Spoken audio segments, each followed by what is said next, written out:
Hello, beautiful and handsome world changers. Welcome back to the Nomad CEO Podcast. I'm Kenz, your host, and I'm recording another episode. I'm not sure if this one will air before the one I just recorded or if they'll be switched. So I'm just going to call it out. If you're watching on YouTube, I have a funny virtual background that's not real, and I am wearing a wrinkled shirt. I have no makeup on, and I'm about to go to bed.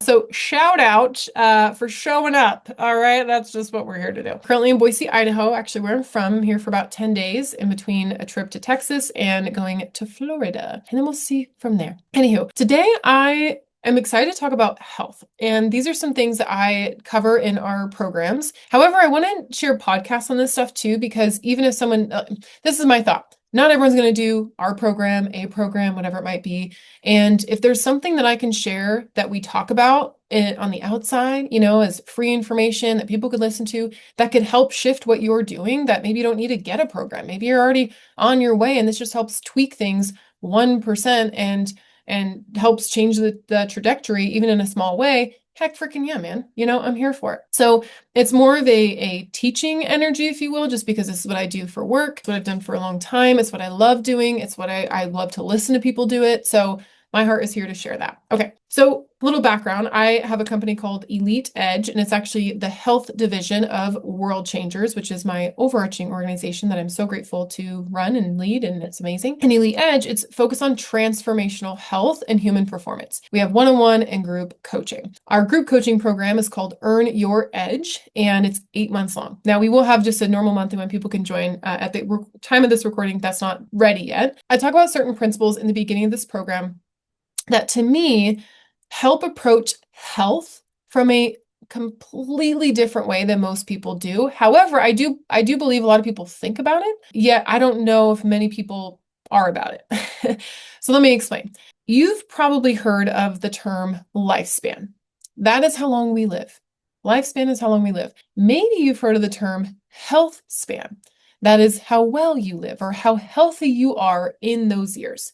Or are you living with, debilitating disease or sickness for a majority of your life or longer than you would like? Or are you pretty much healthy until your final day? You can have the same amount of years and totally different lives based on your health span. Now, because I am who I am, I was like, man, that's super great. Love that. All about it. Let's lengthen our life and increase our vitality in it. And to me, there's another level to that. There's another leg on the three-legged stool. And that is what I call purpose span. So it's not just how long you live. It's not just how well you live. It is how deeply you give. That not only to live a long life for ourselves and to do what we want to do, to live a long life that's healthy, to be able to give back to more people, to be able to walk out our purpose to a greater degree. To be able to have the vitality to show up in full energy in as many hours in the day as we can, within reason, getting enough sleep, for as many years as we can. Because to serve people, it takes a lot of energy. And I'm a high energy human, and I can still get drained. So to me, it's the ultimate goal is our purpose span. How many years of our life are we living in our purpose? And my belief is, regardless of what that purpose is, other people are included in it. Whether they're admiring it, they're enjoying it, or they're a part of it, and you're legitimately equipping and educating and empowering them with it. And so that is the lens in which, at least in our program, we focus on. And now, again, you don't have to be in it to have that. Just perhaps thinking of it in a different way of if we're eating a certain way or not moving our body or not getting enough sleep or whatever it might be, and doing that consistently. No one's perfect. And I'm not. Though I would say my consistent schedule, because of my mission, because of my purpose, that's part of what really drives me to most of the time eat food that from, what I know of today, what I know about what's going on in our food, that's the best as possible. And moving my body so that I have enough energy to continue to give. And that's just, I think, a different lens than a lot of people think when they're first getting into shape or getting back into shape. And don't get me wrong, I'm all about looking good and liking how you look and like flaunting it, whatever, do your thing. I'm all about a good performance goal and racing or achieving something athletically, all about it. I also just think that for a lot of us, if you've been doing those two things for a long time and you're kind of, bored by it or you've hit a wall with it, consider that your purpose. Or maybe you haven't embraced those things before and they haven't maybe truly motivated you, then consider your purpose. What does that look like? How crystal clear are you on that? And then identify, if you haven't already, what does the most vital, energized, fit, strong, capable, endurance-driven person version of yourself, what does that version look like in walking out that purpose? Because I believe that this is what I found. I've known my purpose for a very long time. I've always been a very visionary. I haven't known exactly what it's going to look like, though I've known what it would entail, and that's just a gift. And I think a lot of people have that, and a lot of people even numb that. I'd certainly numbed it for a while. But in knowing that purpose, I don't believe that we can truly fulfill it unless we're healthy as we can be, unless we have energy. To me, health equals energy. They are synonymous in so many ways. And so think about that. Map that out. Something we do in our programs that everyone do, and they share with the group and we talk about it, is how healthy, like how long do you want to live? I just default to 100, and do 100 plus. Some people actually don't even like envision living that long. So whatever that means for you, I would encourage you to consider at least triple digits, okay? And I think actually people that don't consider living that long is because they're not actually healthy, or maybe they don't have a purpose, right? So why would I live a longer time if I didn't feel good or do good, right? Or see it that way. And so anyways, but that's something that we do. So I would encourage you to consider that. Something else I want to talk about is in regards to our movement. Now, we have a program in World Changers called Movements. And that is a virtual challenge and an international retreat. So it's pairing the two, and it is an intensive. It is transformative. It is meant to push you. It is meant to see what you're capable of. It is a capacity growing program. And other programs are a little more simmer, a little more crock pot. That is an instant pot, okay?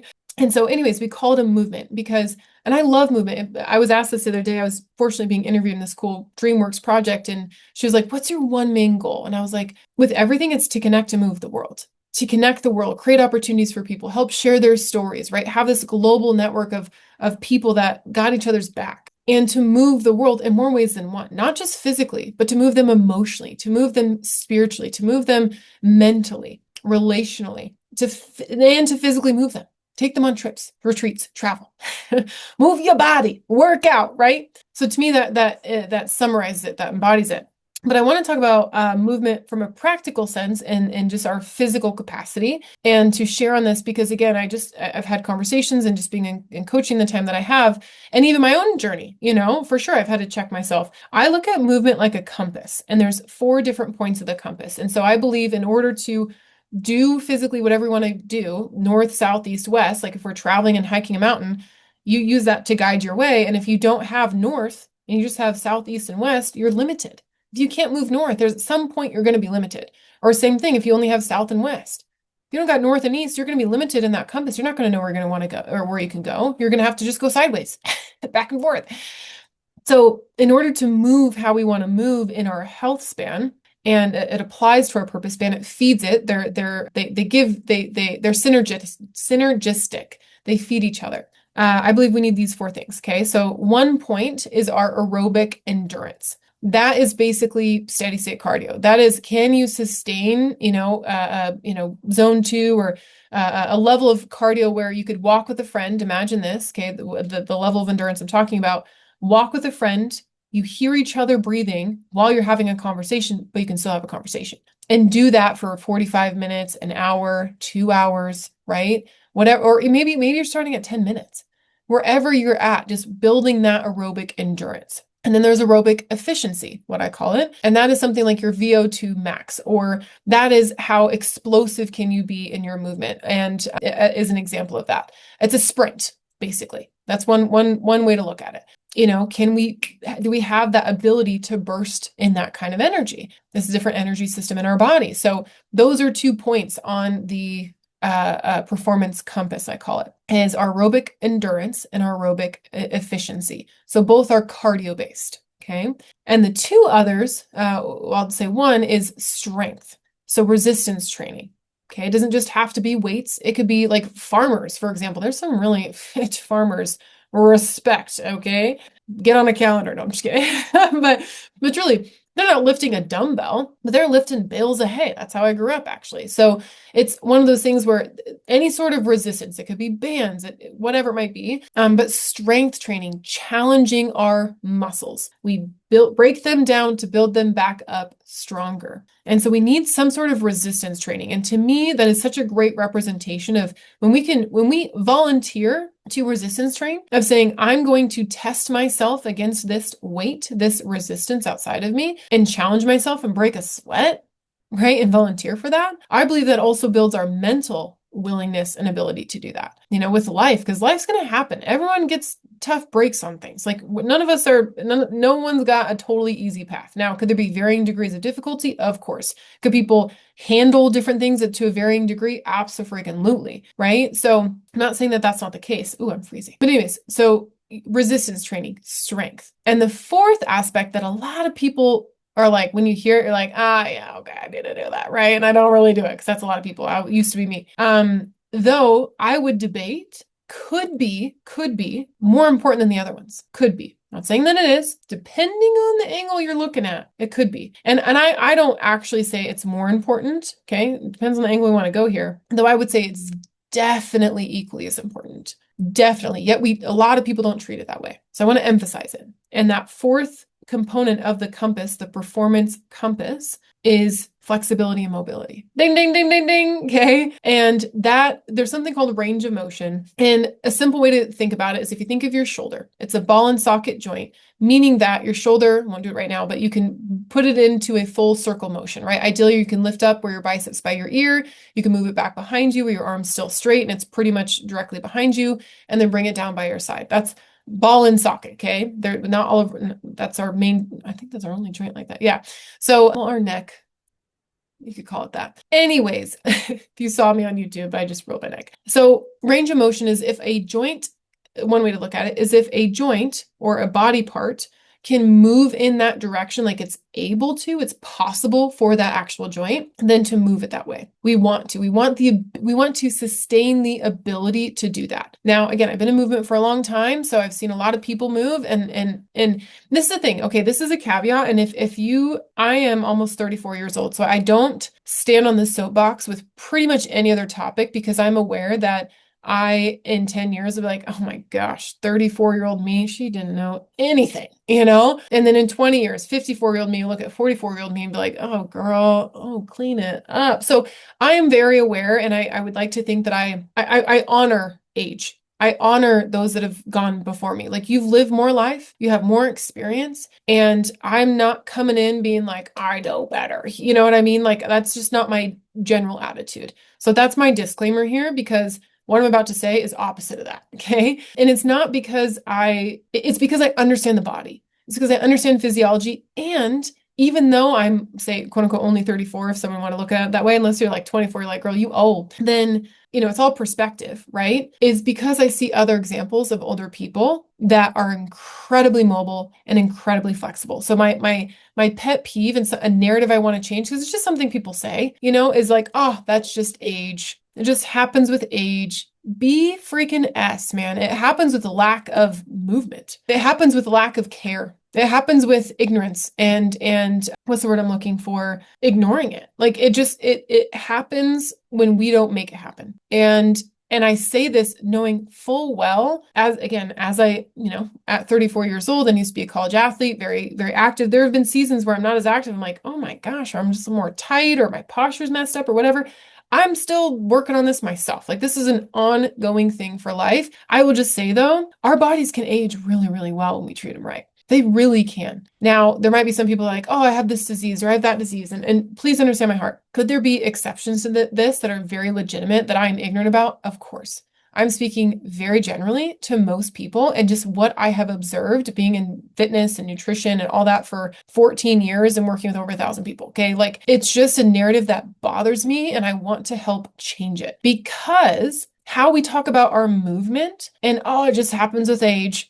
That truth transfers. How we do one thing is how we do everything. What other things, like our purpose, are we saying that about? of, oh, I'm already 45 or I'm already 60 or I'm already 82. I don't got my, I've lived a good life and why pursue more? Like, man, that is not how I want to be. I pray to God that I am not that way because my purpose and my mission is so freaking strong within me. Like it is a fire that I just cannot put out and has been that way my whole life. And I pray to God that it stays that way. And it bothers me because it breaks my heart. I'm not mad at the people. And if you've said this, I freaking love you, man. I do. I want to be the narrative on the other side of that to say, change your language, right? Change your language. We can move more. We move our body more, move your mind, adapt, evolve, change, grow. Like you get one life. This is your life, right? Like embrace it. See what you're capable of. Man, I'm just so convicted on that. And please understand me as well. I know that there are seasons that we are not going to be optimal in every area all the time. I am currently in one of those seasons that I am not my most optimal in every way that I know that I can be in my health because I'm working on all these other things. It's a choice that I made. However, there are certain standards that I've just recognized I will not go below this. I will not stop working out and I will not stop moving my body. Do I move it less than I normally do when I'm not working as much as I am because I'm building two businesses and I'm traveling the world full time? Sure. But I still work out. Before I was an overachiever. Okay. So, and I wasn't doing it. I maybe at a time for sure in my life, but I was doing it just because I love it. It regulates me. It helps me. It keeps me sane. With that being said, though, it's like I move less, but like 10,000 steps is a low amount for me. And I could only 3 days of exercise a week is like crazy low. And again, I feel like I have to talk to all these different angles and stuff because, and be mindful because sometimes I'll listen to someone like myself talking on a podcast and I'm like, well, what about this person? Or I wouldn't want this client to listen to this because then they're going to think this way. Everyone's different. I'm speaking very generally here because for a lot of people, I encourage people, hey, you only need to work out 3 days a week and hit 10,000 steps and chill, right? Like that, like if that's your life, if you're a busy parent and you're working full time, you have a lot going on, that can do wonders for your body. You do not need to hit 15, 20,000 steps in 6 days a week. That's actually counterproductive for a lot of people. So please know what I'm doing and how I view it is not how someone else has to. Okay. That's just my disclaimer there. All that to be said, there is a scientific studied minimum that I would just say, like, if you've battled your health or and I have, that's why I'm so passionate about this, then my encouragement is to change your language around it, to move your body. Freaking stretch, man. Your body will thank you. Do some mobility, get some massages or do some self-myofascial release or foam rolling. Okay. And just keep moving your body. Your body deserves it. Your body, we only get one. You might be able to replace some parts, but you don't get to trade the whole thing ever. That's not like that like AI. I mean, maybe, whoa, that's a thought. Nonetheless, whatever, we get one. And I say all of this because I'm just kind of harping on the movement today because I think there's less shame around movement. There's, in my experience, a lot more shame around food or quote unquote certain diets. Most people don't argue the basics of movement. Now, are there some outliers? Like I won't name names. Some people I hear, they're like, you only need to work out 20 minutes a week or just get 3,000 steps a day. And I'm like, okay, I can understand if you're maybe coaching someone and they're getting 1,000 steps a day. 3,000 is great progress. It's another mile. Okay, that's great. But I've not read science to support a lot of that, so I'm just, there's exceptions there. Anyways, part of why I bring all this up is there's certain people that I listen to in business that are far more successful than I am. And I love hearing how they think about building their business. Love it. The Hormozis are a great example of this. They're some of my go-tos. Okay, Alex and Layla Hormozi. And I love hearing their mindset because they have the results that I want. And my heart is to share it from a health body perspective. And I'm not saying that I have the results that you want, just saying that this is an area that I, have some experience in. And I just want to speak to it because I find that a lot of people don't think this way. And if it can help you in some way, then take it. Our body is our first business to build. We get one. And it is a temple and no one's perfect. There's no shame in the game. Just commit to being a lifelong lover of your health. That would be my encouragement. So I hope this added value. Much love, my people. Lifespan, health span, purpose span. Think of the performance compass, right? Aerobic efficiency, aerobic endurance, strength, and your flexibility and mobility. and it'll change your life. Much love.